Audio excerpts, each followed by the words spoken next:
नमस्कार दोस्तों, स्वागत है आप सभी का रिजल्ट मित्रा के प्लेटफॉर्म पे। आज से हम लोग एक नई सीरीज़ आरंभ करते हैं पॉलिटी की, जो आपके लिए यूपीएससी, स्टेट पीसीएस और जहाँ जहाँ भी पॉलिटी पूछी जाती है वहाँ वहाँ ये सीरीज़ बहुत ही ज़्यादा इंपॉर्टेंट होने वाली है।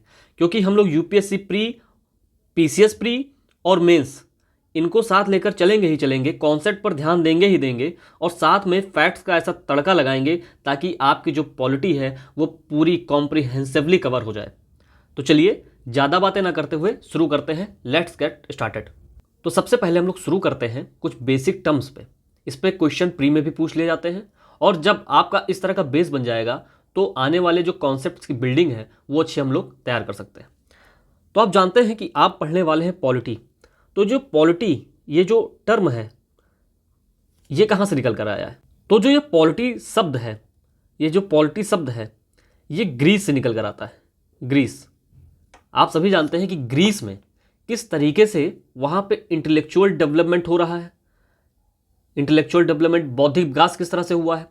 और जब बौद्धिक विकास कहीं पे होगा तो विचारों का आदान प्रदान सही से हो पाएगा। अच्छे से हम लोग तर्क वितर्क करके एक अच्छी व्यवस्था पर पहुंच सकते हैं। ठीक है, तो वहां पे क्या होता था, ग्रीस के भीतर भीतर एक सिटी स्टेट होते थे, अर्थात छोटे छोटे राज्य होते थे और उनके बीच में जो भी अंतर संबंध होता था उसे अफेयर्स कहते थे। अफेयर्स कहते थे, ये आप वाला अफेयर्स नहीं है, जो उनके बीच में अफेयर्स होता था, राज्यों के बीच में जो वार्तालाप होता था, जो अंतर संबंध होता था उसे अफेयर्स कहते थे। ठीक है, तो इन्हीं अफेयर्सों को कहा जाता था पॉलिस। पॉलिस, ठीक है, और इसी से आपका पॉलिटी शब्द का उदय होता है। ठीक है, तो पॉलिटी का मतलब क्या है कि जो राज्य के भीतर किस तरह से व्यवस्था चलेगी और किस तरह से संबंध रहेंगे सभी अंगों के साथ, वो बताएगा पॉलिटी। तो पॉलिटी का आप जानते हैं हिंदी अनुवाद क्या होता है? राज व्यवस्था। तो अर्थात किसी भी राज्य के अंदर, अर्थात किसी भी राज्य के अंदर किस तरह से व्यवस्था चलेगी, व्यवस्था का संचालन कैसे होगा, वो हम लोग पॉलिटी में पढ़ेंगे। इसलिए पॉलिटी एक साइंस भी है, हम लोग पॉलिटिकल साइंस बोलते हैं। क्यों? क्योंकि इसमें विशेषात्मक अध्ययन होता है, व्यवस्थात्मक अध्ययन होता है। विज्ञान का मतलब क्या होता है कि विशेष तरीके से किसी चीज का अध्ययन करना, व्यवस्था के अंतर्गत किसी चीज का अध्ययन करना। तो पॉलिटी भी एक पॉलिटिकल साइंस है क्योंकि हम लोग इसमें एक विशेषात्मक और विज्ञानात्मक तौर पे अध्ययन करने वाले। तो हमने समझा पॉलिटी शब्द का उदय कैसे होता है। ठीक है, अब इसी के अंतर्गत सिटी स्टेट के भीतर एक कॉन्सेप्ट निकल कर आता है नेशन स्टेट का। तो तत्कालीन समय में जब सिटी स्टेट बन रहे थे, सब कुछ हो रहा था, तो ग्रीस का विघटन हो जाता है, ग्रीस टूट जाता है और ये जो सिटी स्टेट हैं ये नेशन स्टेट में तब्दील होना शुरू हो जाते हैं। ठीक है, आप जानते हैं कि स्टेट और नेशन में भी फर्क होता है। स्टेट और नेशन में भी फर्क होता है। स्टेट एक तरीके से भौगोलिक स्तर पर समझा जाता है, राजनीतिक स्तर पर समझा जाता है, लेकिन जब हम नेशन की बात करते हैं, नेशन की बात करते हैं तो यहाँ पे भावनात्मक स्तर ज़्यादा उभर कर सामने आता है। तो ये जो सिटी स्टेट हैं ये नेशन स्टेट में बदल गए। अतः इनको नेशन स्टेट क्यों कहा गया? क्योंकि इनके पास किसी एक सूत्र में बंधने का कारण था। जैसे वहाँ की मान लीजिए लैंग्वेज एक सी हो गई, ठीक है, वहाँ का रिलीजन एक सा हो गया, ठीक है, वहाँ का पहनावा एक सा हो गया, रहन सहन एक तरीके से हो गया। तो इन्होंने अपने आप को कहा कि यार देखो, हमारे पास एक सूत्र तो है बंधने का, एक सूत्र है साथ रहने का, तो क्यों ना हम अपने आप को एक नेशन में डेवलप करना शुरू कर देते हैं। तो इन्होंने अपने आप को नेशन में डेवलप करना शुरू किया और ये नेशन स्टेट कहलाए, नेशन स्टेट अर्थात राष्ट्र राज्य।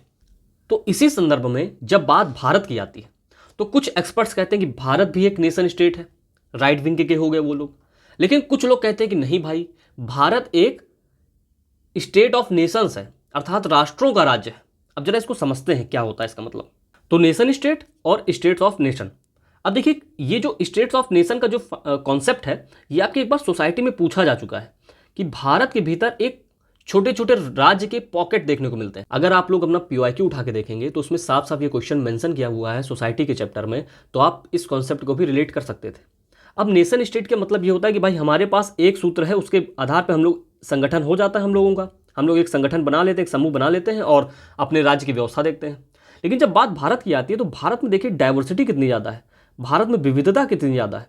आप देखेंगे लैंग्वेज हमारी कितने तरीके की है, 22 हम लोगों ने कॉन्स्टिट्यूशन में रखा है और 1600 तरह की बोलियां हैं, ठीक है, और कितने तरह की उप बोलियां हैं। साहित्य में आप जब जाएंगे तो वहाँ पढ़ते हैं। आप देखें कि हमारे यहाँ लगभग सभी दुनिया में जितने भी रिलीजन हैं वो यहाँ देखने को पाए जाते हैं। हमारा यहाँ रहन सहन देख लीजिए, पहनावा देख लीजिए किस तरह से है। तो भारत में डाइवर्सिटी एक है। तो भारत में जो लेफ्ट विंग के लोग कहते हैं कि यार भारत के पास कोई ऐसा एक सूत्र नहीं है कि हम एक भारत को पूरा एक राष्ट्र घोषित कर दें। ठीक है, मतलब भारत अभी भी एक राष्ट्र बनने की प्रक्रिया में है, इसलिए बोला जाता है नेशन इन मेकिंग, राष्ट्र बनने की प्रक्रिया में है, अभी भी कोई एक सूत्र नहीं आया है।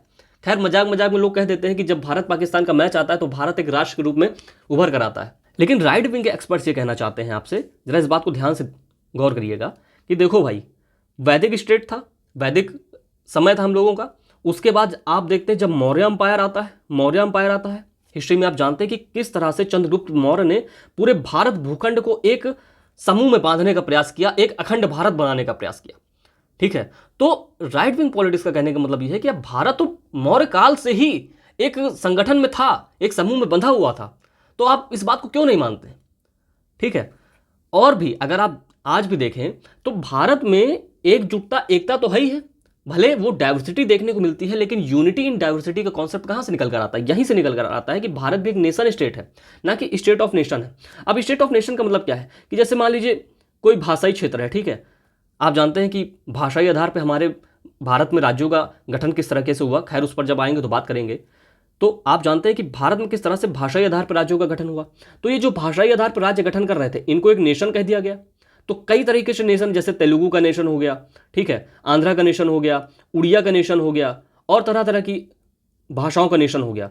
तो आप देख रहे हैं किस तरीके से यहाँ पे नेशन का कॉन्सेप्ट निकल कर आ रहा है। और भारत जो कि एक स्टेट है, पूरा एक स्टेट है, तो स्टेट ऑफ नेशन मतलब भारत के भीतर तरह तरह के राष्ट्र आपको देखने को मिलेंगे, और वो किसी एक सूत्र में बंधे हुए होते हैं, चाहे वो भाषाई आधार पे हो, चाहे वो पहनावे के आधार पे हो, चाहे वो धर्म के आधार पर हो। तो ये थोड़ा सा बेसिक डिफरेंस आपको क्लियर होना चाहिए जब भी बात आए नेशन स्टेट की या स्टेट ऑफ नेशंस की। तो हम लोगों ने पॉलिटी समझा, नेशन स्टेट क्या होता है, स्टेट ऑफ नेशन क्या होता है, भारत कैसे नेशन इन मेकिंग है, या भारत अपने आप में एक नेशन स्टेट है। हम लोगों ने सभी आइडियोलॉजीज को समझ लिया है। खैर ज़्यादा आगे जाएंगे तो वो पॉलिटिकल साइंस ऑप्शनल हो जाएगा, उसमें हम लोग को नहीं जाना है, हम लोग अपने जीएस तक संबंधित रखना है। अब बात आती है संविधान की। तो संविधान को समझने से पहले हम लोगों को समझना पड़ेगा राज्य क्या होता है, राज्य हम लोग किसे कहते हैं। तो देखिए, राज्य की संकल्पना अगर हम लोग को समझनी है तो हम इन 4 आधारों पे समझ सकते हैं। जैसे आम जनमानस क्या होता है, जो कॉमन मैन है, कॉमन पीपल है, वो क्या कहते हैं, भाई उत्तर प्रदेश एक राज्य है, तेलंगाना एक राज्य है, ठीक है, उनकी नज़र में ये होता है। लेकिन जब आप पॉलिटिकल साइंस के स्टूडेंट बन जाते हैं तो आपके लिए स्टेट का मतलब कुछ अलग हो जाता है, स्टेट का मतलब कुछ अलग हो जाता है। तो आपके लिए मतलब क्या हो जाता है कि इसका वास्तविक अर्थ किसी प्रांत से ना होकर किसी समाज की राजनीतिक संरचना से होता है। ठीक है, मतलब किसी क्षेत्र विशेष की राजनीतिक संरचना किस तरह से है, उसका मतलब राज्य हो जाता है। जैसे राजनीतिक संरचना अगर आपको समझनी है, जैसे मान लीजिए ईरान है, तो ईरान की राजनीतिक संरचना क्या है, एक धर्म पर आधारित है, तो वहाँ पे थियोक्रेसी कह दिया जाता है, मतलब धर्मवाद है, धर्म का शासन है। ठीक है, लेकिन भारत की राजनीतिक संरचना कैसी है कि भारत एक सेकुलर कंट्री है, भारत एक सेकुलर कंट्री है, तो यहाँ की राजनीतिक संरचना भी सेकुलर हो जाती है। तो हम लोग के सामने जब भी राज्य शब्द आए तो हम लोग को समझना है कि उस जगह की राजनीतिक संरचना किस प्रकार की है, और उस समाज की राजनीतिक प्रक्रिया में जो भी सहयोग देता है वह राज्य के अंतर्गत आ जाता है। जैसे भारत की संसद, हमारी भारत की संसद क्या करती है, भारत के लिए कानून का निर्माण करती है। ठीक है, भारत के लिए कानून का निर्माण करती है, और उसी कानून के आधार पर पूरे देश की गवर्नेंस चलती है। तो भारत की संसद ने भारत के राजनीतिक निर्माण में सहयोग दिया है, तो ये भी राज्य के अंतर्गत आ जाएगी। क्लियर हुआ। अब राज्य के देखिए कौन कौन से तत्व होते हैं उसको समझ लेते हैं कि इन 4 तत्वों के बिना कोई भी भौगोलिक क्षेत्र राज्य नहीं कहला सकता है। तो सबसे पहले आपके पास एक ज्योग्राफिकल एरिया होना चाहिए। यार, जब तक तुम्हारे पास एक भूमि का टुकड़ा नहीं होगा तो तुम कैसे अपने आप को राज्य घोषित कर सकते हो, नहीं घोषित कर सकते हो। ठीक है, एक भूमि का टुकड़ा होना ही चाहिए, तभी आप राज्य कहलाने के अधिकारी हो सकते हैं। उसके बाद उस भूमि के टुकड़े पर ह्यूमन रिसोर्स होना चाहिए, अर्थात मानव संसाधन। जब तक मानव नहीं रहेगा, ये जो पूरी व्यवस्था है आप देख रहे हैं, चाहे पॉलिटिकल की व्यवस्था हो, चाहे इकोनॉमी की कोई व्यवस्था हो, तो ये किस लिए है, ये हम मानव के लिए तो है। तो जब तक मानव नहीं बसेगा तब तक आप कैसे कह सकते हैं कि वो राज्य हो जाएगा। ठीक है, अब देखिए बहुत सारे मानव बस गए, ठीक है, उनका तरह तरह का विचार विमर्श होगा, तरह तरह के तर्क वितर्क होंगे, उनके अंदर विविधता होगी, तो उनको एक सूत्र में बांधने के लिए वहाँ की गवर्नेंस चाहिए, हमको गवर्नमेंट चाहिए। जब तक गवर्नमेंट नहीं आएगी, गवर्नमेंट का क्या काम होता है भाई, लॉ बनाना, इम्प्लीमेंट करना, लॉ को इम्प्लीमेंट करना, लागू करना। ठीक है, तो जब तक लॉ नहीं बनेगा, कानून नहीं बनेगा, उसको लागू नहीं किया जाएगा, तब तक किसी भूमि के टुकड़े के भीतर जो भाई लोग रह रहे हैं वो व्यवस्था में कैसे पार्टिसिपेट करेंगे, और वहाँ की व्यवस्था का संचालन किस तरीके से सही हो पाएगा, नहीं हो पाएगा। तो गवर्नमेंट भी होनी चाहिए। और चौथी और सबसे इंपॉर्टेंट बात जो संविधान को जन्म देती है वो है सोवरेंटी। सोवरेंटी, अब जैसे तो क्या है, तिब्बत का एग्जाम्पल लीजिए आप, चलिए हांगकांग का एग्जाम्पल ले लीजिए, ठीक है, हांगकांग का एग्जाम्पल लीजिए। हांगकांग में क्या है कि उनके पास पॉपुलेशन भी है, उनके पास जोग्राफिकल एरिया भी है, ठीक है, वो कहीं ना कहीं गवर्नेंस में भी पार्टिसिपेट करते हैं। लेकिन जब बात सोवरेंटी की आती है तो चाइना उस पर अपना अध्यारोपण करता है। चाइना कहता है कि भैया देखो, तुम्हें बाहरी मामलों में दखल देने का अधिकार मेरे पास है, तुम्हारे बाहरी मामलों में मैं दखल दे सकता हूं। तो उनकी संप्रभुता कहां चली गई, खत्म हो गई वहां पे। देखिए, संप्रभुता का मतलब क्या होता है कि आप अपने भीतरी और बाहरी मामलों में निर्णय लेने के लिए स्वतंत्र हो, ठीक है। जब तक आप भीतरी और बाहरी मामलों में निर्णय लेने के लिए स्वतंत्र नहीं हैं तो आपकी सोवरेंटी नहीं है, ठीक, सोवरेंटी नहीं है। तो हांगकांग इसी आधार पे एक स्वतंत्र राज्य का दर्जा नहीं प्राप्त कर पा रहा है। समझ रहे हैं आप। एक अन्य एग्जाम्पल ले लीजिए, तिब्बत में क्या था, तिब्बत पहले एक स्टेट था, लेकिन चाइना ने इस पर आकर कब्जा कर लिया तो इसकी भी सोवरेंटी खत्म हो गई, तो ये भी राज्य के अस्तित्व से खत्म हो गया। क्लियर हुई बात। पैलेस्टीन का एग्जाम्पल लीजिए, वहां के गवर्नमेंट नहीं है, लोग हैं, भूमि का टुकड़ा है, लोग शासन कर रहे हैं, लेकिन वहां गवर्नमेंट नहीं है, ठीक है, वहां सोवरेंटी नहीं है, इजराइल ने अपना शासन कर रखा है।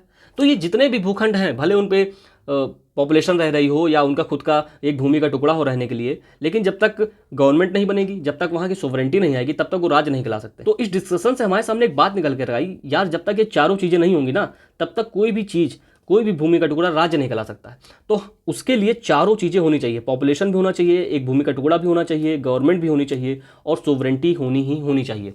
अब इसी सोवरेंटी को इंश्योर करने के लिए, सुनिश्चित करने के लिए लोगों ने कहा कि यार देखो, अगर कोई बाहरी शक्ति हमको बताएगी क्या करना है क्या नहीं करना है, तो हम किस बात के सोवरेन हुए, तो हम किस बात के संप्रभु हुए।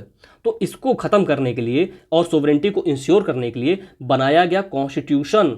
और कॉन्स्टिट्यूशन में ये बात कही गई कि हमारे देश में किस प्रकार से शासन संचालन होगा, किस प्रकार से गवर्नेंस होगी, ये हम डिसाइड करेंगे और कॉन्स्टिट्यूशन में लिख देंगे कि ऐसे ऐसे हमारे देश में काम होने वाला है। तो जब हम किसी कॉन्स्टिट्यूशन का निर्माण कर लेते हैं तो हम सोवरेंटी के स्तर को कहीं ना कहीं प्राप्त कर लेते हैं। क्यों? क्योंकि हमने अपना कॉन्स्टिट्यूशन खुद बनाया। आप जब संविधान की प्रस्तावना पढ़ेंगे भारत की, उसमें क्या होता है, हम भारत के लोग, अर्थात वो संविधान कौन बना रहा है, कोई एक व्यक्ति नहीं, 140 करोड़ भारतीय बना रहे हैं वो संविधान। और संविधान पावर कहां से ले रहा है, हम भारत के लोग, मतलब 140 करोड़ भारतीय से पावर ले रहा है, ठीक है। तो हमने कहा यार सोवरेंटी का लेवल हमको प्राप्त करना है, तो हम क्यों ना क्यों एक कॉन्स्टिट्यूशन बनाएं। और जब कॉन्स्टिट्यूशन बनाएंगे तो कोई भी बाहरी शक्ति हमको ये नहीं बताएगी कि तुमको इस तरह से शासन संचालन करना है, इस तरीके से नहीं करना है। हम खुद के मालिक हो जाएंगे कि हमें अपने देश की गवर्नेंस किस तरह से चलानी है। अंडरस्टूड? तब यहां से जन्म होता है कॉन्स्टिट्यूशन का। तो वही यहां लिखा हुआ है कि राज्य की संरचना और व्यवस्था को बनाए रखने के लिए संविधान की आवश्यकता पड़ती है। तो हमने समझा राज्य क्या होता है। तो राज्य के भीतर व्यवस्था बनाए रखने के लिए और राज्य के शासन को संचालित करने के लिए संविधान की आवश्यकता होती है। अब समझ लेते हैं संविधान क्या है। तो संविधान किसी भूभाग की वह मूल एवं सर्वोच्च विधि होती है जिसके द्वारा किसी देश की राज्य व्यवस्था का सुचारू रूप से संचालन होता है। ठीक है, अब इसको समझते हैं पूरी की एक बात को कि मूल मतलब फंडामेंटल और सर्वोच्च विधि मतलब supreme law of the land, सर्वोच्च विधि। अब इसका मतलब क्या होता है, फंडामेंटल और सुप्रीम, एक एक शब्द को जब क्लियर कर लेंगे तो पूरा कंसेप्ट आपके सामने साफ हो जाएगा। अब फंडामेंटल का मतलब ये होता है कि किसी भी, अब देखिए कानून क्या है, कानून बहुत सारे हैं। हमारे पार्लियामेंट ने एक कानून आरपीए बनाया, आरपीए एक्ट 1951, ठीक है, आरटीआई एक्ट बनाया, ठीक है, एनएफएसए एक्ट बनाया, ठीक है। ये सारे एक्ट क्या है, ये किसने बनाया है, पार्लियामेंट ने बनाया है। लेकिन इनके मूल में क्या है, इनके मूल में क्या है कि कॉन्स्टिट्यूशन का कोई लॉ है, कॉन्स्टिट्यूशन की कोई बात है, कॉन्स्टिट्यूशन की कोई वैल्यू है, तभी जाके ये लॉ बन पा रहे हैं। तो जितने भी कानून बनेंगे संविधान के इतर, उसके मूल में अगर आप जाएंगे तो कॉन्स्टिट्यूशन की कोई ना कोई वैल्यू होगी, कॉन्स्टिट्यूशन से संबंधित कोई ना कोई लॉ होगा। तो इसलिए कॉन्स्टिट्यूशन फंडामेंटल है, अर्थात जो भी हमारे नेशनल डेवलपमेंट की जो भी बिल्डिंग बनेगी उसके मूल में क्या है, उसके मूल में कॉन्स्टिट्यूशन है। जब तक कॉन्स्टिट्यूशन नहीं होगा तो क्या होगा, सरकार किसी भी तरीके का कानून बना सकती है और हम पर वो थोप सकती है। उससे क्या होगा, हमारी जो लिबर्टी है, जो स्वतंत्रता है, वो खत्म हो जाएगी। तो उसके मूल में कॉन्स्टिट्यूशन होना बहुत जरूरी है। अब समझते हैं सुप्रीम मतलब सर्वोच्च विधि कैसे होती है। मान लीजिए एक एग्जाम्पल लेते हैं, आईटी एक्ट 2000 की एक सेक्शन थी 66A, ठीक है, आईटी एक्ट 2000 की एक सेक्शन थी 66A।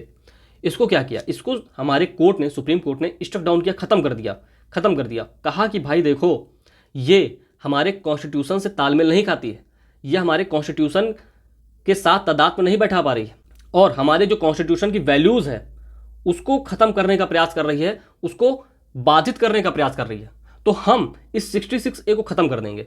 तो आप देख रहे हैं कि आपने कानून बनाया, पार्लियामेंट ने कानून बनाया, लेकिन जब वो कॉन्स्टिट्यूशन के किसी वैल्यू से टकराएगा, कॉन्स्टिट्यूशन के किसी लॉ से टकराएगा, तो कौन सा भारी पड़ेगा? कॉन्स्टिट्यूशन का लॉ भारी पड़ेगा पार्लियामेंट के बनाए हुए कानून पर। तो भारी कौन है? कॉन्स्टिट्यूशन का लॉ। मजबूत कौन है? कॉन्स्टिट्यूशन का लॉ।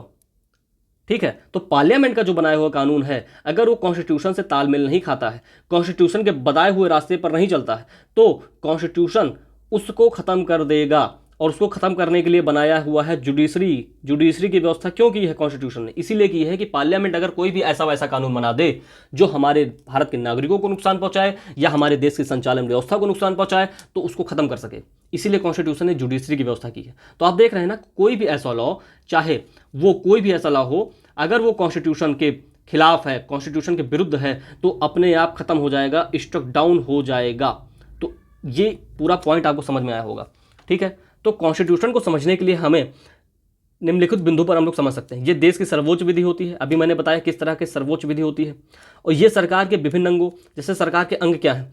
विधायिका हो गई, लेजिस्लेचर हो गया, एग्जीक्यूटिव हो गया, कार्यपालिका और न्यायपालिका जुडिशरी हो गई।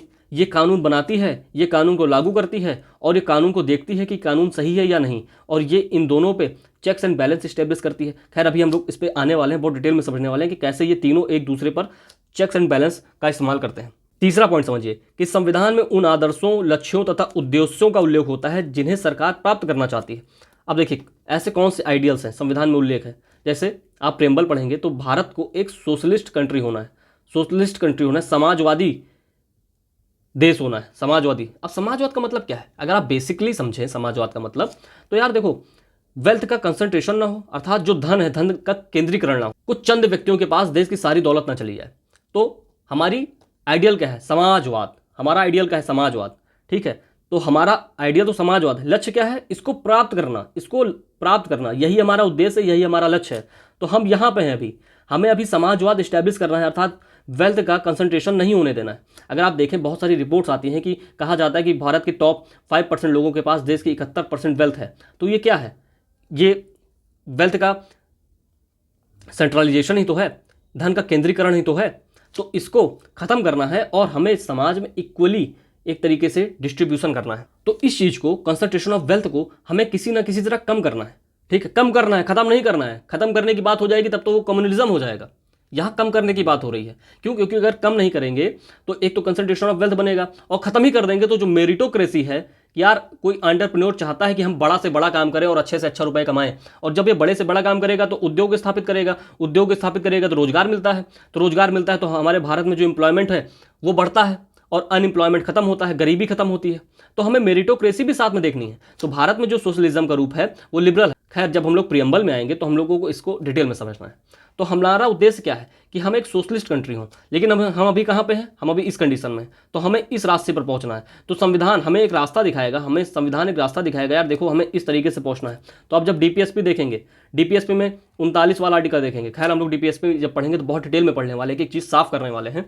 तो उसमें देखेंगे साफ साफ किस तरह से काम करना है, उसकी वकालत की गई है। तो हमने समझा संविधान क्या होता है। ठीक है, अब हमें समझना है कि संविधान की आवश्यकता क्यों पड़ी, संविधान की आवश्यकता क्यों पड़ी। तो थोड़ा सा वक्त के पहिए को पीछे घुमाते हैं और समझते हैं कि उस समय क्या हो रहा था। मतलब हिस्ट्री को थोड़ा सा पलटने का प्रयास करते हैं, इतिहास के पन्नों को थोड़ा सा खंगालने का प्रयास करते हैं कि इतिहास में ऐसा क्या हुआ कि संविधान को बनाने की जरूरत पड़ गई। एक एग्जाम्पल लेते हैं, सिंपल सा एक एग्जाम्पल है। दिल्ली सल्तनत आप लोगों ने पढ़ा होगा मिडिवल इंडिया में। जब आप लोग दिल्ली सल्तनत पढ़ते हैं तो एक सुल्तान होता है बलबन। ठीक है, इसने अपनी गवर्नेंस में कहा कि देखो, तुमको जब भी हमसे मिलने आना है तो सिजदा और पैबोस करते हुए आना है। सिजदा का मतलब है कि हमारे सामने लेट जाओ आके और हमारे पैर को चूमो, तब जाके तुम मुझसे मिल सकते हो। तो ये किस तरह की गवर्नेंस है? क्या इसमें व्यक्ति की गरिमा है? क्या इसमें डिग्निटी है आपकी? नहीं है। आप अगर शासन में है, सत्ता में है, तो आप अन्य व्यक्तियों को नीचा समझने लगते हैं। ठीक। दूसरी बात, उस समय क्या होता था, इन लोगों ने कहा कि भाई देखो, ये जो किंग है, जो ये राजा है, इसको भगवान ने भेजा है तुम्हारे पास, इसको खुदा ने भेजा है, इसको भगवान ने भेजा है कि आओ हम पर शासन करो। ठीक है, तो प्रजा ने कहा कि हम एक डिवाइन पावर है, राजा ने कहा हम एक डिवाइन पावर है, हमें खुदा ने भेजा है, हमें भगवान ने भेजा है कि हम तुम्हारे ऊपर शासन करें और तुम्हारी जो व्यवस्था है उसको सुचारू रूप से संचालित करें। ठीक है, तो आप बताइए जब ये इस तरह का टाइटल अख्तियार लेगा तो ये क्या करेगा? ये निरंकुश हो जाएगा कि नहीं हो जाएगा? ये कुछ भी करना चाहे, जनता को मारना चाहे, पीटना चाहे, काटना चाहे, ये कुछ भी कर सकता है। ये किसी चीज़ के लिए अकाउंटेबल नहीं हो जाएगा, इसके ऊपर किसी चीज़ की रिस्पॉन्सिबिलिटी नहीं होगी, उत्तरदायित्व तो नहीं होगा कि हमें प्रजा का कैसे उद्धार करना है। तो ना जवाबदेहिता होगी, ना उत्तरदायित्व होगा। तो बताइए उस देश की प्रजा का क्या हाल होगा? उस देश की प्रजा का क्या हाल होगा? अगर आपको एग्जाम्पल अभी देखना है तो आप नॉर्थ कोरिया में चले जाइए कि अगर आप 3 सेंटीमीटर से ज़्यादा बाल बढ़ा लेते हैं तो आपका सर कलम कर दिया जाएगा या बहुत कुछ कर दिया जाएगा। तो आप देख रहे हैं ये किस तरीके से एक एब्सोल्यूट गवर्नेंस चल रही है, निरंकुश शासन चल रहा है। तो हमने इतिहास में देखा कि बहुत से देशों में जब भी गवर्नेंस किसी एक व्यक्ति के हाथ में सीमित हो जाती है, किसी एक व्यक्ति के हाथ में सीमित हो जाती है, तो वो निरंकुश हो जाता है। वो क्या हो जाता है? निरंकुश हो जाता है।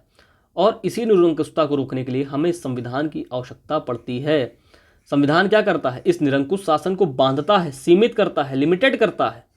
अंडरस्टूड? तो जैसा कि हम इतिहास में पढ़ते हैं कि प्राचीन और मध्यकाल के दौरान शासन सत्ता किसी व्यक्ति विशेष या कुछ व्यक्तियों के समूहों द्वारा संचालित होती थी। क्लियर? तो उसमें शक्ति का केंद्रीकरण हो जाता था और जनता के प्रति जो जवाबदेहिता थी वो खत्म होती थी। उसमें आपको वाक या अभिव्यक्ति की स्वतंत्रता, मतलब जो freedom of speech and liberty है वो खत्म है। व्यक्ति की गरिमा, डिग्निटी खत्म है। लोक भागीदारी मतलब जो पार्टिसिपेटेड गवर्नमेंट होती है, शासन में व्यक्ति की भागीदारी होती है, वहाँ नाम मात्र की थी या कह सकते हैं बिल्कुल नहीं थी। एग्जाम्पल लेते हैं, यूरोप में देखिए क्या हो रहा था। पुनर्जागरण से पहले आप देखिए क्या हो रहा है कि जो चर्च है और चर्च के जो अधिकारी हैं, खासतौर से पोप, आप वर्ल्ड हिस्ट्री में पढ़े होंगे, तो शासन में किस तरीके से उनका हस्तक्षेप था, शासन में किस तरीके से उनका हस्तक्षेप था। और ये तरह तरह की धारणाएं बताते रहते थे कि अगर तुम ये नहीं करोगे तो ये हो जाएगा तुम्हारे साथ, अगर तुम ये नहीं करोगे तो ये हो जाएगा। क्लियर? ये लोगों को मुक्ति पत्र बांटते रहते थे, मुक्ति पत्र, कि देखो अगर तुम्हें मुक्ति पानी है, इस संसार से मोक्ष पाना है, तो हमसे ये भैया सर्टिफिकेट ले लो, और ये सर्टिफिकेट हम ही देंगे और कोई नहीं दे पाएगा। तो आप देख रहे हैं कि किस तरीके से बेकार सी बात कर रहे हैं कि अगर मैं सर्टिफिकेट नहीं दूंगा तुमको तो तुम्हें मुक्ति नहीं मिल सकती। क्लियर? तो आप देखें किस तरह से यूरोप में चर्च का बोलबाला था, चर्च के पोप का बोलबाला था, शासन में किस तरीके से हस्तक्षेप था, जनता के प्रति कोई ध्यान नहीं दे रहा था।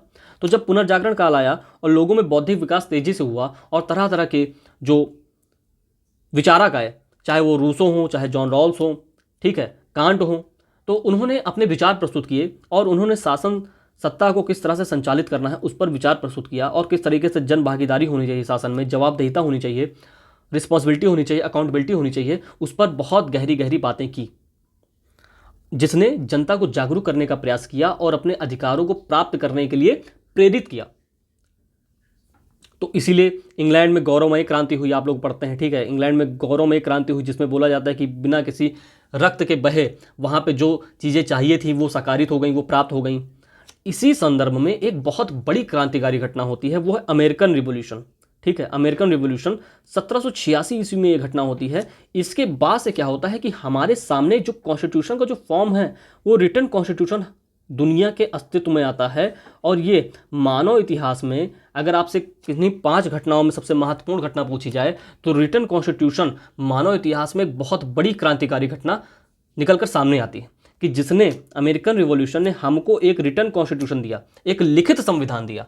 इससे क्या हो जाता है, जब आप किसी चीज़ को लिख देंगे उसमें साफ साफ लिख दिया गया कि भाई अगर तुम राष्ट्रपति हो तो तुम ये कर सकते हो, ये नहीं कर सकते हो, अगर तुम प्रधानमंत्री हो तुम ये कर सकते हो, तुम ये नहीं कर सकते हो, अगर तुम लेजिस्लेचर में जा रहे हो तो तुम इस तरह का कानून बना सकते हो, इस तरह का नहीं बना सकते हो। तो इसमें साफ साफ कोडिफाई कर दिया गया, साफ साफ लिख दिया गया कि देखो तुम्हें ये करना है, ये नहीं करना है।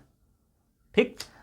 दूसरी बात, अगर आप अमेरिकन सोसाइटी देखेंगे तो वहाँ इंडिविजुअलिज्म बहुत ज़्यादा हावी है, अर्थात व्यक्तिवाद बहुत ज़्यादा हावी है। इसी से एक साहित्य में या फिलॉसफी में निकल कर आता है व्यक्ति वैचित्रवाद, जिसको फ्रॉयड और अन्य लोगों ने बहुत ज़्यादा महत्व दिया तो व्यक्ति वैचित्रवाद या व्यक्तिवाद जब भी आपके सामने आए तो आप इन शब्दों से घबराइए नहीं। साफ साफ सीधा मतलब ये है कि हर व्यक्ति अपने आप में यूनिक होता है और हर व्यक्ति की अपनी जो वैल्यू है वो अपने आप में यूनिक है। कोई भी व्यक्ति समान नहीं होता है, सभी के अपने अपने विचार हैं, सभी को अपने अपने तरीके से जीने का अधिकार है, सभी की अपनी अपनी स्वतंत्रता है और कोई भी उस स्वतंत्रता को छीन नहीं सकता है। तो जब इस तरह के विचार विमर्श पूरी सोसाइटी में आना शुरू हुए तो वहाँ पर कहा गया कि भाई अगर ये हमें साकारित करना है, अगर ये हमें ट्रू सत्य करना है तो हमें किस तरह से गवर्नेंस को सीमित करना पड़ेगा, लिमिटेड करना पड़ेगा। बिना लिमिटेड गवर्नमेंट के, बिना सीमित सरकार के ये चीज़ सत्य नहीं हो सकती है, साकारित नहीं हो सकती है और जो ये सपना देख रहे हैं ये सपना कभी पूरा नहीं हो सकता है। तो इंग्लैंड की गौरवमयी क्रांति, अमेरिका की क्रांति और फ्रांस की क्रांति। फ्रांस की क्रांति से 3 शब्द निकल कर आए, वो हम लोग प्रियम्बल में पढ़ेंगे अच्छे से, का जो प्रभाव संपूर्ण विश्व पटल पर प्रक्षेपित हुआ। क्लियर। तो इन्हीं सब बातों के दरमियान अमेरिका की क्रांति हुई और अमेरिका की क्रांति के बाद दुनिया का पहला संविधान हमारे अस्तित्व में आया, लिखित संविधान अस्तित्व में आया, जिसमें लोक भागीदारी, मूल अधिकार की बात की गई, संविधान की सर्वोच्चता की बात की गई, व्यक्ति की गरिमा की बात की गई, वाक एवं अभिव्यक्ति की स्वतंत्रता की बात की गई। तो इस तरह के मूल्य उस संविधान में थे। तो जब दुनिया ने देखा कि यार अमेरिका में इस तरह की घटना हो रही है, वहाँ लोगों को इस तरह का अधिकार है और हम लोग कॉलोनिज्म, उपनिवेशवाद के प्रभाव में जकड़े हुए हैं। आप देखिए ना, अंग्रेजी शासन हमारे भारत में था तो किस तरीके से जो भारत के लोगों पर अत्याचार हो रहा था, कोई जवाबदेहिता नहीं थी, कोई अकाउंटेबिलिटी नहीं थी, गवर्नर जनरल जो मन चाहे वो करता था और किसी भी तरीके का शासन या किसी भी तरीके का कानून थोप देता था, चाहे वो रॉलेट एक्ट हो, चाहे तरह तरह के एक्ट हो। आप जानते हैं किस तरह से प्रेस को खत्म करने का प्रयास किया गया। तो जब दुनिया ने देखा कि यार अमेरिका ने एक लिखित संविधान दिया, उसमें मूल अधिकार की बात की गई, उसमें लोगों को बोलने का अधिकार दिया गया, उसमें लोगों के राइट्स की बात की गई, तो क्यों ना हम भी अपने देश में, अपने समाज में इस तरह की चीज़ को लागू करें ताकि हमारे समाज का जो कॉम्प्रिहेंसिवली डेवलपमेंट हो, बौद्धिक विकास पूरी तरीके से हो पाए। तो इस तरीके से संविधान बनाने की बात जोर शोर से उठने लगी। भारत ने भी अपने स्वतंत्रता संघर्ष के दौरान इस बात की अनुभूति की, इस बात को फील किया कि जो power corrupts and absolute power corrupts absolutely. थोड़ा सा स्पेलिंग मिस्टेक है, आप लोग इसको सही करिएगा।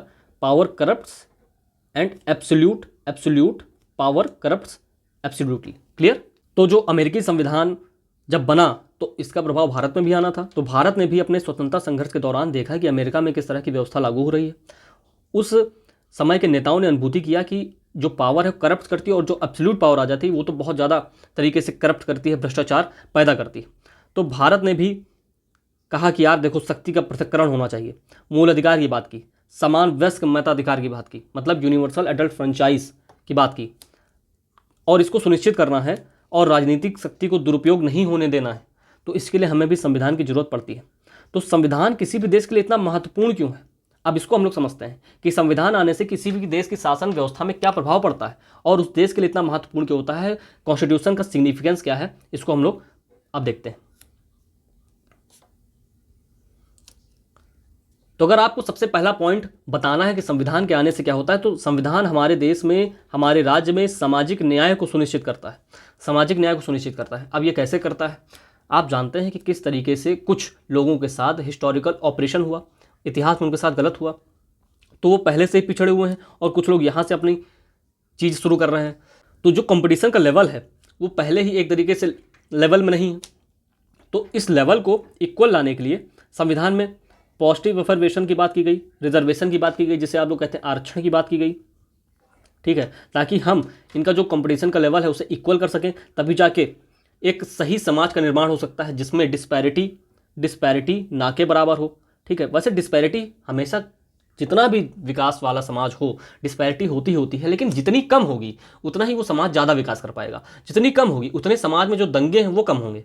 ठीक है, ये सोसाइटी का एक पार्ट होता है कि किस तरह से डिस्पैरिटी समाज में जो आक्रोश है उसको बढ़ाती है। ये एक सोसाइटी का पार्ट हो जाता है। खैर, उस पर हम लोग नहीं जाएंगे। हम लोगों को इतना समझना है कि किस तरीके से संविधान सामाजिक न्याय को सिक्योर करता है।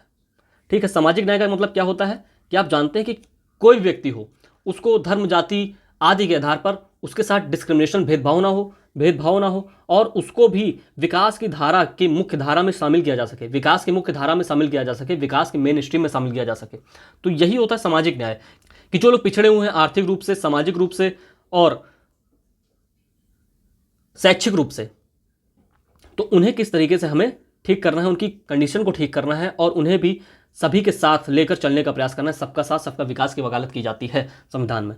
ऐसे बहुत सारे प्रोविजंस आप देखेंगे हमारे संविधान में, चाहे वो आर्टिकल 14 से 18 हो जिसमें समानता के अधिकार की बात की गई है। ये हमारा मूल अधिकार है, इसको हम लोग को अच्छे से पढ़ना है। डीपीएसपी में आप जाएंगे तो वहाँ भी आप देखेंगे किस तरीके से 45 की बात की गई, आर्टिकल 45, उसमें भी हम लोग बहुत अच्छे से डिटेल में पढ़ने वाले हैं। ठीक है, आर्टिकल 326 देखेंगे तो वहाँ आप देखेंगे कि किसी को भी धर्म या जाति के आधार पर वोट देने के अधिकार से वंचित नहीं किया जाएगा। वहाँ आप किसी भी धर्म या जाति से हो, अगर आप 18 साल से ऊपर हो जाते हैं तो वहाँ आपको वोट देने का अधिकार मिल जाता है। सोसाइटी में एक तबका है नारी का, तो नारी चाहे वो किसी भी कास्ट में हो, चाहे सो कॉल्ड निचली कास्ट में हो, हायर कास्ट में हो, उसके साथ तो शोषण होता ही होता रहता है। ठीक है, आप जानते हैं हमारे समाज में किस तरीके से कोई भी प्रश्न चिन्ह अगर पहले उठाना है तो नारी पर उठता है। तो नारी की कंडीशन को भी सुधारने के लिए प्रयास किया गया है। अभी हाल फिलहाल में विमेन रिजर्वेशन बिल लाया गया, जो बहुत ही एक हिस्टोरिक मोमेंट रहा पूरे नारी समाज के लिए। किस तरीके से राजनीति में उनकी भागीदारी बढ़ाई जाए, खैर उस पर हम लोग अलग से चर्चा करेंगे। तो आप देख रहे हैं किस तरह से संविधान हमारे समाज को निर्देशित कर रहा है कि यार देखो, समाज में जिनके साथ खराब हो रहा है उनको सामाजिक न्याय प्रदान करो। जैसे आज हम समाज में देखते हैं कि जो तरक्की है, तरक्की का एक मिला जुला फॉर्म हमारे सामने निकल कर आता है। जिस समाज में नारी को चार दीवारी में कैद करके रखा जाता था, दिन के सूरज और रात के चांद का दीदार बहुत मुश्किल से होता था, उस समाज में आज लड़कियां स्कूल जा रही हैं। तो आप देखेंगे गांव का समाज नारी के प्रति कैसा है, शहर का समाज कैसा है। खैर गांव में भी अब चीज़ें सुधर रही हैं, लेकिन अभी उस गति से नहीं सुधर रही हैं। ठीक है, विज्ञान की दुनिया में लड़कियां किस तरीके से बड़े बड़े कारनामे कर रही हैं, नारी जो है किस तरीके से आप देखें चंद्रयान में किस तरीके से उन्होंने अपना भागीदारी निभाई। ठीक है, लेकिन उसी के साथ साथ हमारी नारियों को घरेलू हिंसा, दहेज प्रथा, बलात्कार, यौन शोषण आदि से सामना करना पड़ता है और उसका दुष्प्रभाव अपने ऊपर झेलना पड़ता है। लेकिन संविधान क्या करता है, इस दिशा में सकारात्मक सुधार हेतु प्रयास करता है। कुछ कानून और मानदंड हमारे सामने प्रस्तुत करता है जो समाज में विकास की प्रक्रिया में जो पीछे छूट गए हैं उनको मुख्य धारा में शामिल किया जा सके। क्लियर? निरंकुश शासन पर अंकुश लगाता है। सबसे इंपॉर्टेंट निरंकुश शासन पर अंकुश लगाता है कि जिस देश में संविधानवाद होगा, अर्थात संविधान की सर्वोच्चता होगी, संविधानवाद हम लोग को अच्छे से पढ़ना है, शासन की शक्ति संविधान में निहित होगी, सरकार संविधान से अपनी शक्तियों को अर्जित करेगी, वहां सीमित सरकार होगी। तो जहां भी कॉन्स्टिट्यूशनलिज्म होगा वहां सीमित सरकार, लिमिटेड गवर्नमेंट होगी। और ये यूपीएससी के प्री में ना जाने 3 से 4 बार पूछा गया है कि कॉन्स्टिट्यूशनलिज्म का मतलब क्या होता है, तो सीमित सरकार आपका सीधा उत्तर बनेगा। अगर आप पीवाईक्यू देखेंगे तो आप साफ साफ देखेंगे ये क्वेश्चन कितनी बार पूछा गया है। ठीक है, तो निरंकुश शासन पर अंकुश कैसे लगाता है, चाहे वो शक्ति का बंटवारा कर दे, शक्ति का पृथक्करण कर ले।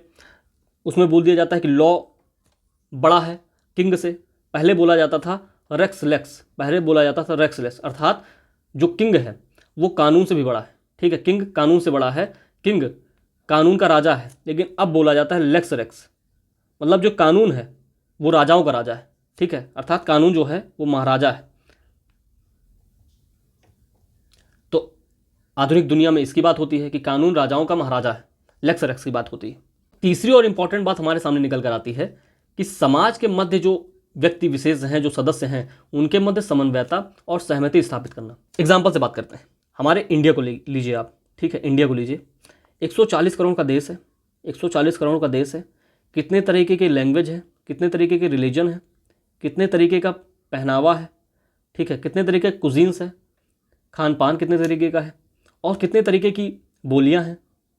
ठीक है, तो आप देख रहे हैं किस लेवल पे पूरे भारत में डाइवर्सिटी है, किस लेवल पे पूरे भारत में डाइवर्सिटी है। तो इससे क्या हो सकता है, जो अलगाववादी प्रवृत्तियां हैं वो कह सकती है भाई देखो तुम्हारा हमसे कुछ मिलता जुलता नहीं है तो हम क्यों तुम्हारे साथ रहें, हम अलग होना चाहेंगे। तो जो अलगाववादी प्रवृत्ति है इसको बढ़ावा मिल सकता है। जैसा कि आप देखते हैं इंटरनल सिक्योरिटी में बहुत इंपॉर्टेंट टॉपिक है, इसको जब भी होगा हम लोग पढ़ेंगे। तो अलगाववादी प्रवृत्तियों को बढ़ावा मिल सकता है। तो संविधान अगर आप ध्यान से देखें तो 140 करोड़ के देश को अलग अलग विचार जिनके हैं, अलग अलग भाषाएं हैं, अलग अलग धर्म है, अलग अलग रहन सहन का तरीका है, अलग अलग खान पान है, उनको एक सूत्र में पिरोने का प्रयास करता है।